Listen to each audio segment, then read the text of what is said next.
पुरुषं देवं विश्वाक्षं विश्वशम्भुवं विश्वं नारायणं देवमक्षरं परमं पदं विश्वतः परमां नित्यं विश्वं नारायणगुं हरिं विश्वमेवेदं पुरुषस्तद्विश्वमुपजीवति पतिं विश्वस्यात्मेश्वरगुं शाश्वतगुं शिवमच्युतं नारायणं महाज्ञेयं विश्वात्मानं परायणम्।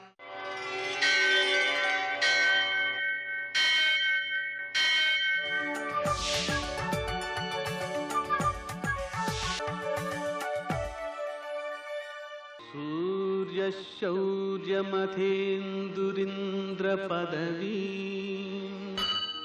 सन्मङ्गलं मङ्गलम्। పద్మావతి ప్రణయలాలిత ముఖదేహ శ్రీ వెంకటేశరణమోచ నమస్తు మహ్యం. నేటి కాలమాన విశేషాలను గమనిద్దాం. స్వస్తి శ్రీ చాంద్రమాన మన్మథనామ సంవత్సరం, దక్షిణాయనం, గ్రీష్మ ఋతువు, నిజాషాఢమాసం, శుక్లపక్షం, శనివారం. సూర్యోదయం 5:54, సూర్యాస్తమయం 6:50. తిథి విధియ ఉదయం 8:59 వరకు, నక్షత్రం ఆశ్లేష సాయంకాలం 6:33 వరకు, వర్జం ఉదయం 6:22 నుంచి 8:06 వరకు, దుర్ముహూర్తం ఉదయం 5:54 నుంచి 7:37 వరకు, అమృతకాలం సాయంకాలం 4:48 నుంచి 6:33 వరకు, రాహుకాలం శనివారం కాబట్టి ఉదయం 9 నుంచి 10:30 వరకు. నేటి శుభప్రదమైన సమయం ఉదయం 8:30 గంటలకు. ఈరోజు పుష్కర దివసాలలో 5వ రోజు. నదీ స్నానం చేయటం, అలాగే ధాన్యం, కూరలు, నాగలి, ఎద్దు, దున్నపోతు వీటిని దానం చేయాలి. ఎద్దు అనేదాన్ని ఆంబోతుగా దానం చేస్తే ఇంకా మంచిది. అయితే వీటిని దానం చేసేటప్పుడు మనం ఏం భావిస్తున్నాం జాగ్రత్తగా ఆలోచించండి. భూమికి పంటకు పనికొచ్చేటువంటి వస్తువుల్ని మనం దానం చేస్తున్నట్టు అన్నమాట. వీటిని చేయడం ద్వారా సుభిక్షాన్ని మనం కోరినట్లు. అందువలన వీటిని మానసికంగానైనా దానం చేయవచ్చు. ఓపిక ఉన్నవాళ్ళు, సంపద ఉన్నవాళ్ళు మంచి రైతును చూసి అతనికి ఈ నాగలి అలాగే ఎడ్లు వీటిని ఇచ్చారనుకోండి, అవి పూర్తిగా భూమికి ఉపయుక్తమై పంటలు బాగా పండడానికి ఉపకరించేవిగా ఉంటుంటాయి. అలా మనం ఈ పంట పండించే వారికి మానసికంగానైనా సహకారాన్ని సమర్పించాల్సిన అవసరం ఉంది. ఈరోజు మరో విశేషం, జగన్నాథస్వామి రథయాత్ర. ఆ స్వామిని ఆరాధించుకోవడం ద్వారా జగన్నాథస్వామి నయన పథగామి భవతు మే, ఆయన్ని మనం ప్రార్థించుకోవడం ద్వారా జగత్తంతా కూడా జ్ఞానప్రదమవుతుంది. మనకు ఆ జ్ఞానాన్ని అన్ని రూపాల్లోనూ కూడా పొందవచ్చు. నేటి ఆణిముత్యాలు.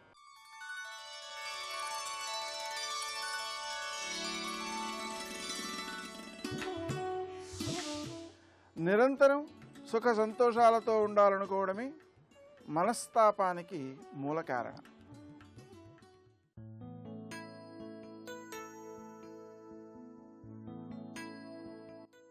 ఏ విషయంలోనైనా మనిషి విధించుకునే పరిమితులు మనసులోంచి పుట్టేవే. వాటిని దాటితే మితిలేని ఆత్మతత్వపు తీరాన్ని చేరడం సాధ్యమవుతుంది.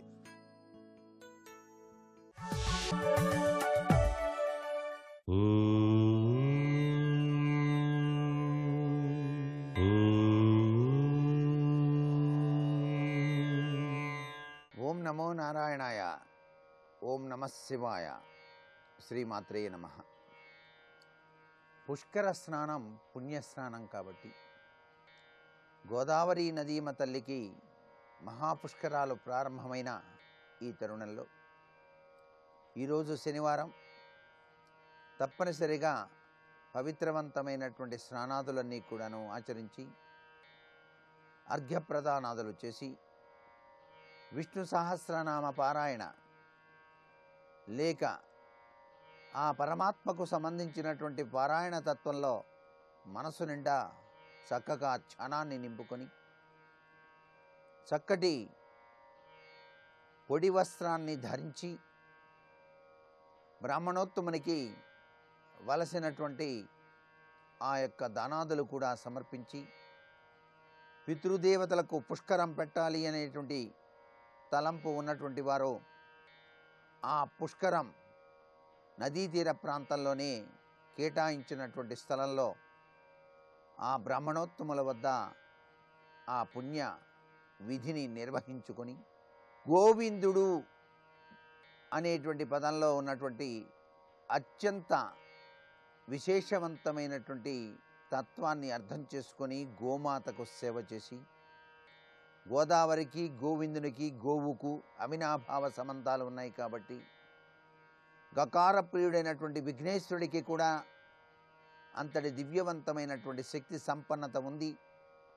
విఘ్నేశ్వరుడే గోవు ఆకృతిలో గౌతమముని యొక్క ఆశ్రమంలో సంచరించి ఆయన వేసిన పంటను భుజించేటువంటి తరుణంలో గౌతమముని చిన్న దర్భపుల్లతో అలా గోవును అదిలించినప్పుడు మాయా గోవు చనిపోవటం, బ్రహ్మహత్యాపాతకం చేశావు నువ్వు అని చెప్పేసి గోహత్య చేసినందుకు గంగను తీసుకుని వచ్చి ప్రవహింపచేసినట్లయితేనే నీకు పాప నివృత్తి అని చెప్పేసి మిగతా ఋషులు చెప్పినప్పుడు గౌతముడు పరమేశ్వరుని గురించి తపస్సు చేసి ఆకాశ గంగను శివుని యొక్క శిరస్సుపై అలంకరించినటువంటి ఆ గంగను దివి నుంచి భువికి తీసుకుని వచ్చి ఆ గోవుపై ప్రవహింపజేసిన తరుణం కాబట్టి గోదావరిగా గౌతమిగా ప్రఖ్యాతి వహించిన ఈ గోదావరి మాత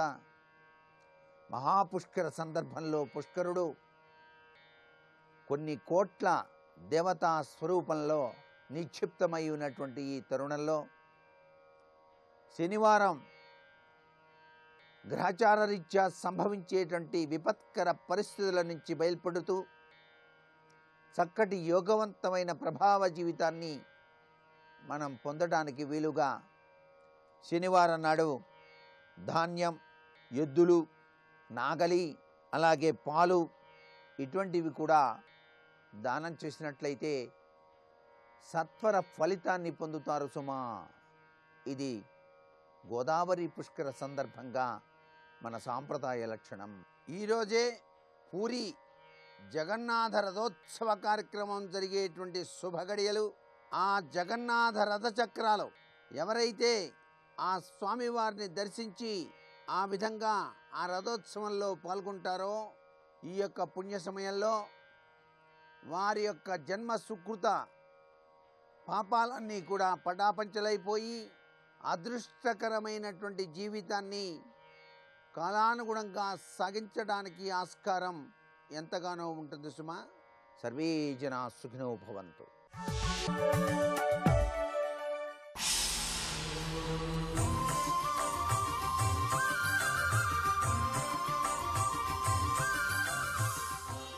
శతక సాహితీ సరస్వతికి నమస్కారం.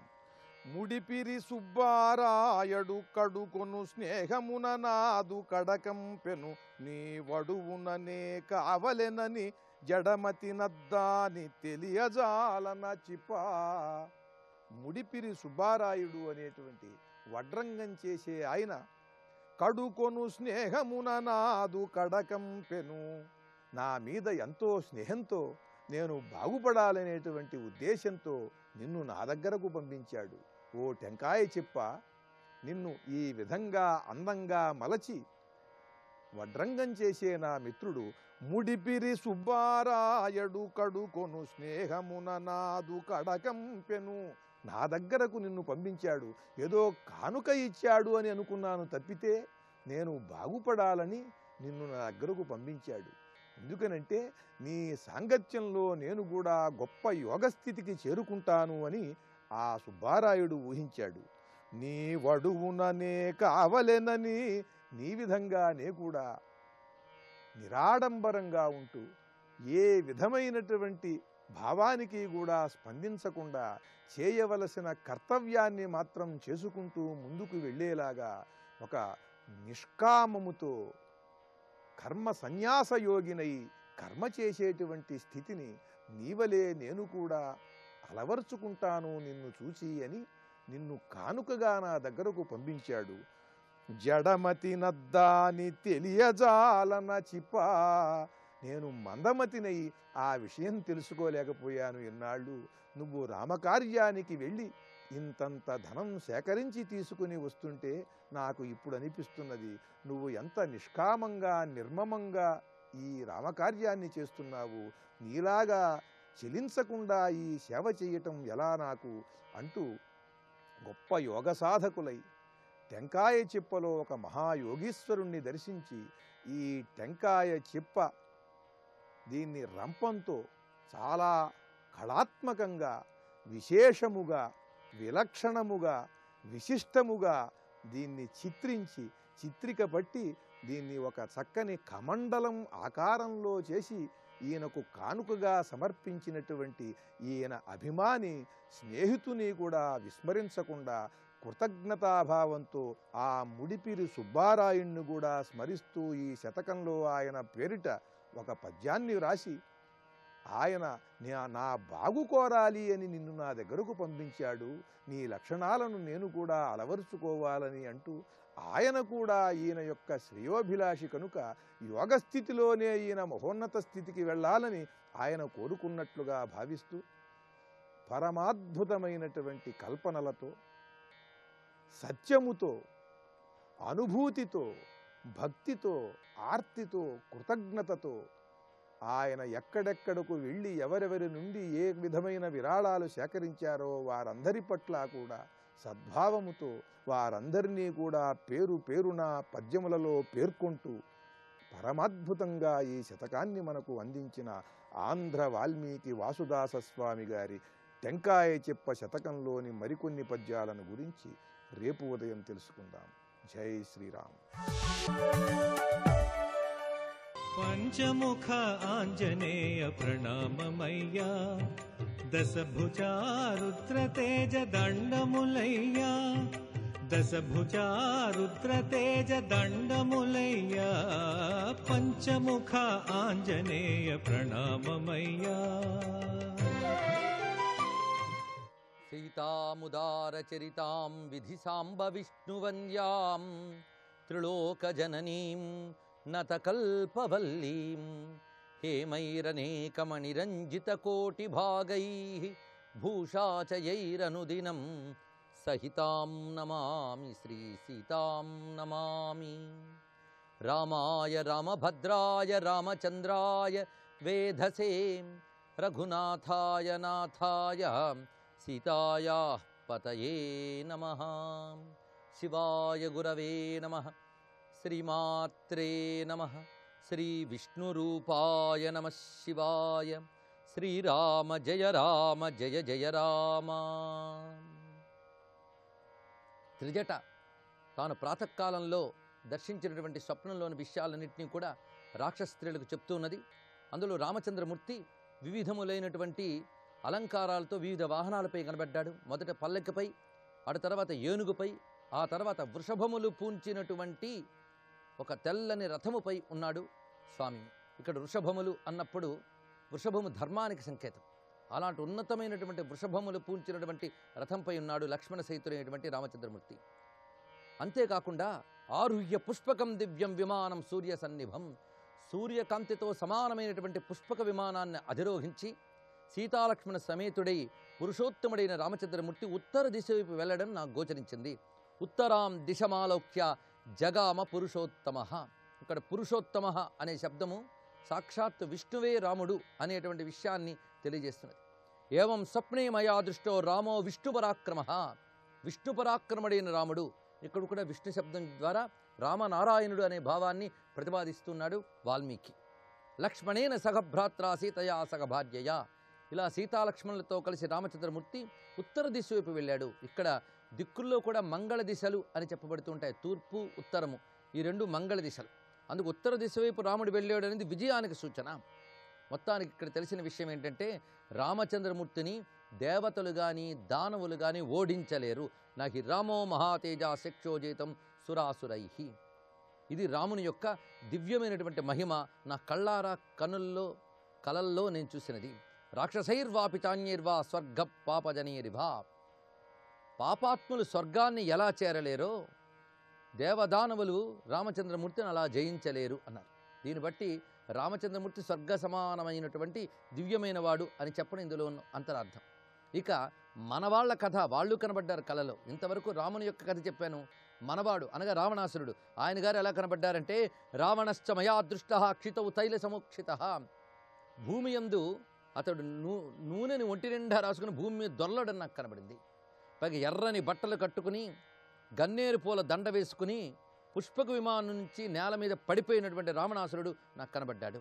అలా పడినటువంటి రావణాసురుడిని జుట్టు పట్టుకుని ఒక నల్లని స్త్రీ లాక్కు పెడుతోంది. పైగా నల్లని వస్త్రములు ధరించి ఒంటి నిండా బురద పూసుకున్నటువంటి ఒక నల్లని స్త్రీ అతన్ని లాక్కు వెళ్ళడం కనబడింది. పైగా మరొకసారి రథం మీద, అది కూడా గాడిదలు పూంచినటువంటి రథం మీద వెళ్తున్నటువంటి రావణాసురుడు కనబడ్డాడు. అప్పుడు కూడా ఎర్రని వస్త్రములు కట్టుకున్నాడు. పైగా పిచ్చెక్కినట్లుగా పిచ్చి నవ్వులు నవ్వుతూ పిచ్చి గెంతులు వేస్తూ నూనెని తాగుతున్నటువంటి రావణాసురుడు కనబడ్డాడు. మరి ఒక చోట గాడిదపై కూర్చొని దక్షిణం వైపు వెళుతున్నటువంటి రావణాసురుడు గోచరించాడు. రథం మించి కింద పడిపోతున్న రావణాసురుడితో పాటు ఎక్కిన గాడిద మించి కూడా కింద పడుతున్న రావణుడు కనబడ్డాడు. అది కూడా తల కిందికి వేలాడుతూ పడిపోయేట. పతితో వాక్షిరా భూమో గర్ధవాద్ భయమోహిత. అది భయంతో పడుతూ భయార్తితో అరుస్తూ ఉన్నటువంటి వాడు. పైగా అరిచిన వెంటనే లేచేట. దిక్కులన్నీ చూస్తూ వస్త్రరహితుడై దుర్వాక్యములు మాట్లాడుతూ, అంటే పిచ్చి ప్రేలాపనలు చేస్తూ క్రమంగా పరుగెత్తుతూ ఒక బురదలోకి దూరిపోయాడు. ఆ బురద కూడా దుర్గంధంగా ఉన్నది. పైగా చీకటి అక్కడ వ్యాపించిపోయింది. తిమిరం నరకోపమం, నరకంతో సమానమైన అంధకారం అక్కడ ఉన్నది. అలాంటి స్థితిలో మలపంకం ప్రవిశ్యాతు, అందులో అతడు కూరుకుపోవడం నాకు కనబడింది. అలా కూరుకుపోతున్న వాడిని జుట్టు పట్టుకుని ఈడ్చుకుపోతున్నామే కూడా గోచరించింది. ఇలాగా నల్లని స్త్రీ 2 మార్లు ఇక్కడ వర్ణించడం జరిగింది. అది మృత్యుదేవతకి స్వరూపం. ఆ తర్వాత రావణాసురుడు, కుంభకర్ణుడు, ఇంద్రజిత్తు, వీళ్ళు ముగ్గురు కలిసి ఒకసారి కనబడ్డారు. ఆ దృశ్యం ఎలా ఉన్నదంటే మొత్తం వీళ్ళు ముగ్గురే కాకుండా ఇతరత్ర అతని యొక్క పుత్రులు, అతని యొక్క బంట్లు, వీళ్ళందరూ కూడా నూనెలు రాసుకుని తిరుగుతున్నారు. ఒంటి నిండా నూనెతో కనిపించారు. దశగ్రీవుడు వరాహం పైన, ఇక ఇంద్రజిత్తు మొసలిపైన, కుంభకర్ణుడు ఒంటె పైన దక్షిణం వైపు వెళ్ళడం నాకు గోచరించింది. ఇక్కడ దక్షిణం అంటే యముడి దిశ, మృత్యు దిశ, అటువైపు వెళ్ళడం గోచరించింది. అయితే ఇందులో విభీషణుడు మాత్రం లేడు, మిగిలిన పరివారం అంతా ఉంది. విభీషణుడు కూడా నాకు ప్రత్యేకంగా కలలో కనబడ్డాడు. ఏ విధంగా అంటే ఏకస్తత్ర మయా దృష్ట శ్వేతఛత్రో విభీషణ. తెల్లని గొడుగు నీడలో విభీషణుడు కనబడ్డాడు. ఇక్కడ తెల్లని గొడుగు కూడా చక్రవర్తిత్వానికి సంకేతం. విభీషణుడు చక్రవర్తి అవుతాడు అనే విషయం ఆ తెల్లని గొడుగు నీడలో ఉన్నటువంటి దృశ్యం ద్వారా నేను తెలుసుకున్నాను. పైగా అతడు కూడా శుక్లమాల్యాంబరధర శుక్ల గంధానులేపన, తెల్లని వస్త్రములు ధరించి తెల్లని గంధములు పూంచుకుని ఉన్నాడు. ఆ చుట్టూ కూడా ముఖ్యమైనటువంటి తేజోవంతులైన ఉత్తమ రాక్షసులు శంఖములు, దుందుబులు మ్రోగిస్తూ నృత్యగీతాలు చేస్తూ అతన్ని కొలుచుకుంటూ ఉన్నారు. ఆకాశమునందు నాకు గోచరించాడు విభీషణుడు. ఆకాశంలో కనబడడం కూడా ఉత్తమ స్థితికి సంకేతం. అందుకే వైహాయసం సముస్థిత అన్నారు. ఇక్కడ వైహాయసంలో ఉన్నటువంటి వాళ్ళు. వైహాయసము అంటే విహాయసం, విహాయసం అంటే ఆకాశం. చతుర్భిశ్చవైసార్ధం వైహాయసం ఉపస్థిత, అలాగ ఆకాశంలో గోచరించాడు నాకు విభీషణుడు. ఇక రాక్షస స్త్రీలందరూ కూడా పిచ్చి నవ్వులు నవ్వుతూ పిచ్చి పేలాపనలతో పేడ ఉన్నటువంటి మడుగుల్లోకి వెళ్ళిపోవడం నాకు కనిపించింది.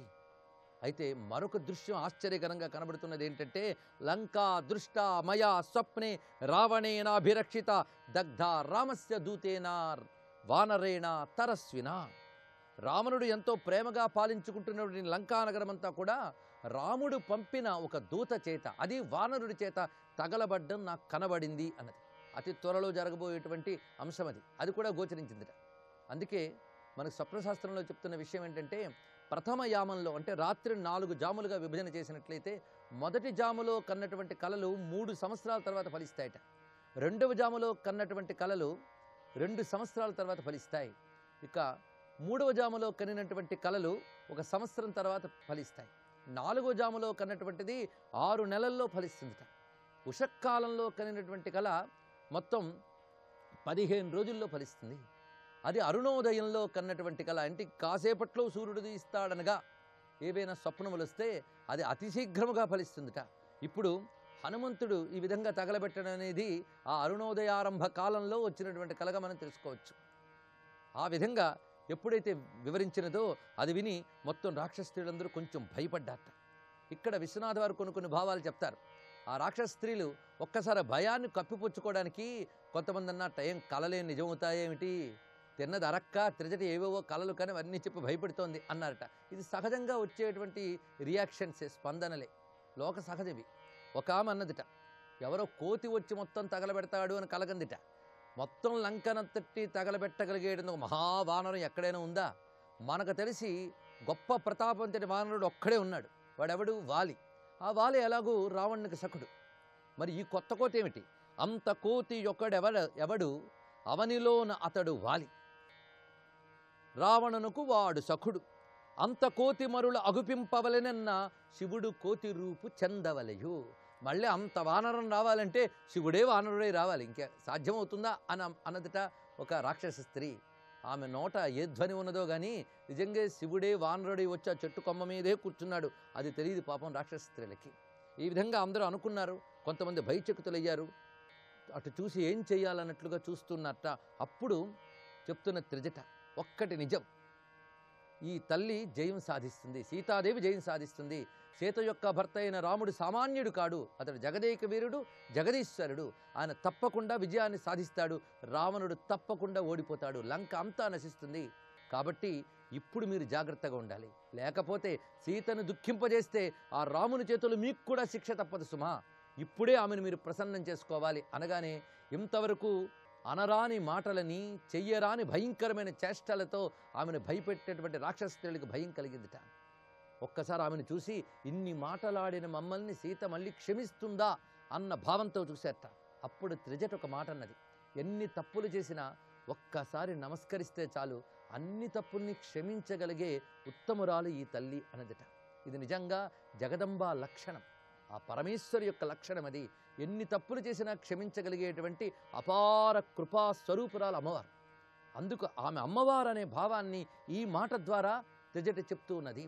అపరాధ సహస్రాణి క్రీంత అహన్నిశ్రమయ పుత్రోమితి మా అమ్మత్వ క్షమస్వ పరమేశ్వర, క్షమస్వ పరమేశ్వరి అని మనం ఆ పరమేశ్వరుని కూడా ప్రార్థిస్తాం. వేల కొలది అపరాధాలు చేసినా క్షమించగలిగే తల్లి ఈమె అని చెప్తున్నది. ఆ మాట యొక్క సౌందర్యాన్ని రేపు పరిశీలిద్దాం. సర్వం శ్రీ సీతారామచంద్ర చరణారవిందార్పణమస్తు. జై వీర హనుమాన్.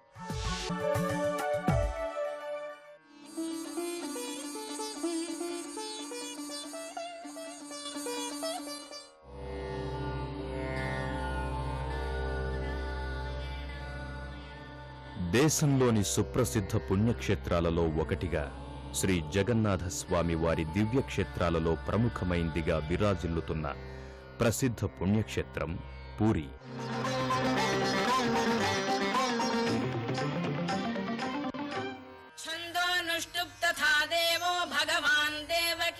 సనాతన సంప్రదాయాలకు, ప్రాచీన సంస్కృతులకు నిలయమైన ఈ దివ్యక్షేత్రంలో సాక్షాత్తు జగన్నాథ స్వామివారు, బలభద్ర, సుభద్ర అమ్మవార్లు కొలువై ఉన్నారు. రాజుల సంస్కృతిని ఇప్పటికీ తేటతెల్లం చేస్తున్న పూరి దివ్యక్షేత్రం ఒరిస్సా రాష్ట్రంలో పూరి జిల్లాలో ఉంది. సముద్ర తీర ప్రాంతంలో ఉన్న ఈ దివ్యాలయం మనోహరమైన దృశ్యాలకు వేదికలా దర్శనమిస్తుంది. సముద్రపు అలల తాకిడులను సైతం లెక్క చేయకుండా జీవనయానం చేస్తున్న మత్స్య కార్మికులు, ఈ వింతను తదేకంగా చూస్తున్నట్టుగా ఉన్న సూర్యభగవానుడు, నిత్యము కళకళలాడుతున్న భక్తజన సందోహం, ఇవన్నీ పూరి ఆలయ వైశిష్ట్యాన్ని ఇనుమడింపచేస్తున్నాయి. సర్వం రహస్యం పురుషోత్తమస్య దేవో నజానతి కృతం మనుష్యం. జగతికి ప్రభువైన పురుషోత్తముడు, మానవాతీతుడు జగన్నాథుడే అంటూ పురాణాలు సైతం జగన్నాథ స్వామిని కీర్తించాయి. అలాంటి మహిమాన్వితమైన పూరి క్షేత్రాన్ని చేరుకున్న భక్తులు శుచి శుభ్రతలను పాటిస్తూ శ్రీ జగన్నాథ స్వామి వారి ఆలయానికి బయలుదేరుతారు. దేశంలోనే ప్రసిద్ధమైన జగన్నాథ స్వామి క్షేత్రంగా విరాజిల్లుతున్న ఈ దివ్యక్షేత్రాన్ని చేరుకున్న భక్తులు ముందుగా ఆలయ ప్రాంగణంలో ఉన్న దుకాణాలలో స్వామివారికి ప్రీతిపాత్రమైన పూజా ద్రవ్యాలను కొనుగోలు చేసుకుంటారు. అనంతరం ఆలయ సింహద్వారానికి చేరుకుంటారు. సింహద్వారానికి చేరుకున్న భక్తులకు ముందుగా ధ్వజస్తంభం దర్శనమిస్తుంది. ఇక్కడ ధ్వజస్తంభాన్ని దర్శించుకుంటే స్వామిని నేరుగా చూసినంత పుణ్యం లభిస్తుందని చెబుతారు. ఆ కారణంగానే ఈ ఆలయానికి వచ్చే భక్తులు ముందుగా ధ్వజస్తంభ దర్శనం చేసుకుంటారు. పూరిలోని శ్రీ జగన్నాథ స్వామి వారి మందిరమంతా కొన్ని మందిరాల సమ్మేళనం. శివుడు, విష్ణువు, శక్తిమాత ఒకే ఆలయంలో పూజింపబడుతున్న దివ్యక్షేత్రమిది. ధ్వజస్తంభాన్ని దర్శించుకున్న భక్తులు అనంతరం ఓం నమో జగన్నాథ స్వామియే నమః అంటూ ప్రధానాలయ ప్రాంగణంలోకి చేరుకుంటారు. ప్రధానాలయ ప్రాంగణంలో 22 మెట్లు దర్శనమిస్తాయి. వీటిని బహిసి సహోచా అని పిలుస్తారు. ఈ మెట్లను దాటుకుని ముందుకు వెళితే కాశీ విశ్వనాథుడు, శ్రీరామచంద్రుడు, అభయ నృసింహుడు, సిద్ధి వినాయకుడు, రాధా గోవిందుల చిన్న మందిరాలు దర్శనమిస్తాయి. గర్భాలయంలో కొలువై ఉన్న బలభద్ర, సుభద్ర, జగన్నాథ స్వామి సుదర్శన చక్రాలను దర్శించుకుని అలౌకికమైన ఆనందానికి గురవుతారు. స్వామివారికి ఏటా చేసే రథయాత్ర ఉత్సవాలను అత్యంత ఘనంగా నిర్వహిస్తారు. దేశంలోనే అత్యంత పెద్ద రథయాత్రగా పేర్గాంచిన ఈ ఉత్సవాలను ఏటా ఆషాఢ మాసంలో వచ్చే శుక్లపక్షం 2వ రోజున నిర్వహిస్తారు. ఈ ఉత్సవాలను శ్రీ జగన్నాథ ఘోషయాత్రగా పిలుస్తారు. రథయాత్ర రోజున పవిత్ర దేవతామూర్తులను దేవాలయం నుండి బయటకు తీసుకువచ్చి ఆయా మూర్తులకు కేటాయించిన రథాలపై ఆసీనులు కావిస్తారు. భక్తి గీతాలు, భజనలు పాడుతూ శ్రీ సుదర్శనుని, తరువాత బలభద్రుని, సుభద్రాదేవిని, శ్రీ జగన్నాథ స్వాముల పవిత్ర మూర్తులను ఒక్కొక్కరిగా పహుండి అనే విధానం ద్వారా ముందుకి వెనకకి కదుపుతూ ఊరేగేటట్లు చేస్తూ రథాలపైకి ఎక్కిస్తారు. అనంతరం అత్యంత భక్తి శ్రద్ధలతో రథయాత్ర నిర్వహిస్తారు.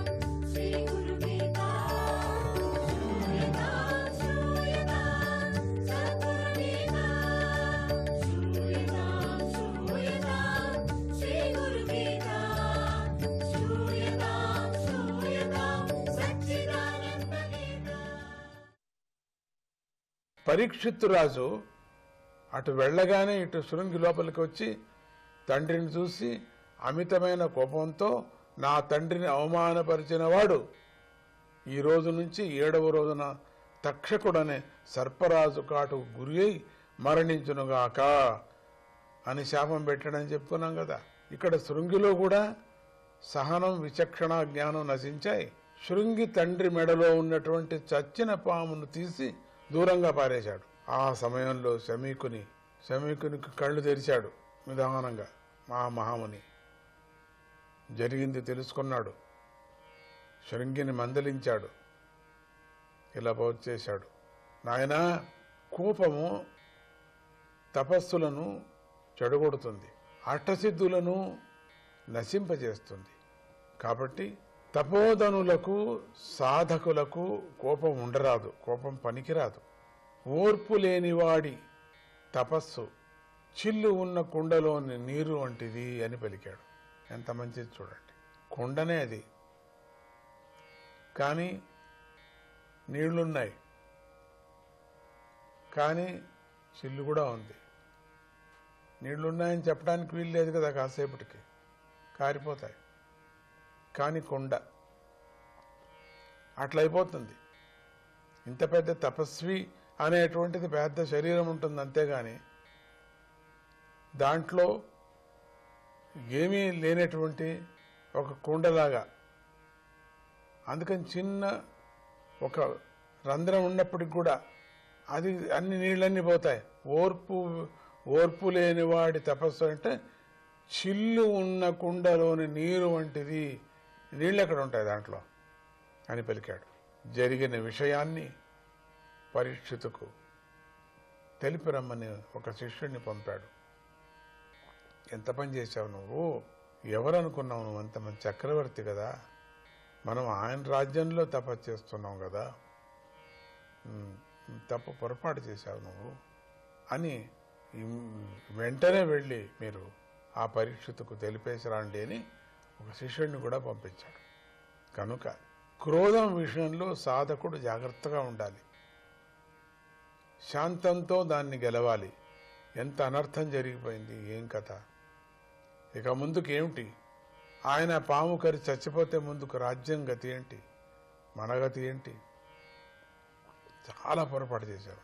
అందుకని శాంత గుణానికై ప్రతినిత్యము సద్గురువును ధ్యానించాలి. ఎంత తపస్సు చేసినా, ఎంత జ్ఞానం ఉండినా అప్పుడప్పుడు సహనం కోల్పోతూ ఉంటాం కదా. చిన్న చిన్న దానికంత కోపం వస్తూ ఉంటుంది. చాలామంది చిన్నప్పుడు అనేవాళ్ళు ముక్కు మీద కోపం రానీకు అని. ముక్కు చెమట పడితే ముక్కు మీద కోపం అనేవారు. కంటి మీద చెమట పడితే నువ్వు చాలా కన్నింగ్ ఫెలోరా అనేవారు. చెవుల మీద చెమట పడితే నువ్వు చెప్పుడు మాటలు వింటావురా అనేవారు. నొసటి మీద చెమట పడితే మంచి కష్టజీవిరా అనేవారు. చూడండి, కంఠంలో చెమట పడితే పర్వాలేదు, అప్పుడప్పుడు కొంచెం మంచి అబద్ధాలు చెప్తావురా, బాగా అప్పుడప్పుడు మంచి అబద్ధాలు చెప్తావు. ఇదేంటిది, దీనికి చెమట శాస్త్రం అనుకున్నారేమో కదా మీరు. మామూలుగా పెద్దవారు మన యొక్క యాక్షన్స్ గురించి వాళ్ళు చెప్తారు, మనం యొక్క కష్టాన్ని గురించి, మనం యొక్క ఓపికను గురించి అప్పుడప్పుడు బట్టి చెప్తూ ఉంటారు. ఇవన్నీ కూడా మనకు ఏదో బల్లి శాస్త్రము, చిలుక శాస్త్రము, అపశకున శాస్త్రము అట్లా అంటుంటాం, పిల్లి శాస్త్రము, కుక్క శాస్త్రము అని అట్లా అంటూ అప్పుడప్పుడు ఇప్పుడు ఇది చెమట శాస్త్రము అని ఏదో కొత్త రకంగా చెప్తున్నారు అనుకోకండి. ఒక సామెతలాగా అప్పుడప్పుడు మనకు హెచ్చరిస్తుంటారు పెద్దోళ్ళు. అందుకని శాంత గుణానికై మొదటిది మనము మంచి గుణం పెంచుకోవాలంటే మనం చేసినటువంటి ఆ తపస్సుకి మంచిగా కావాలంటే ప్రతినిత్యం సద్గురువును ధ్యానించాలి. అలాగే ఏదైనా మంచి పనిని ప్రారంభించే ముందు కూడా శాంతమూర్తి అయిన సద్గురువును ఒక్కసారి ధ్యానించడనట్ల ధ్యానించి ఎవరెవరు ధ్యానిస్తున్నారో మనస్సు త్వరగా క్రోధానికి వశము కాకోకుండా ఉంటుంది. జై గురుదత్త.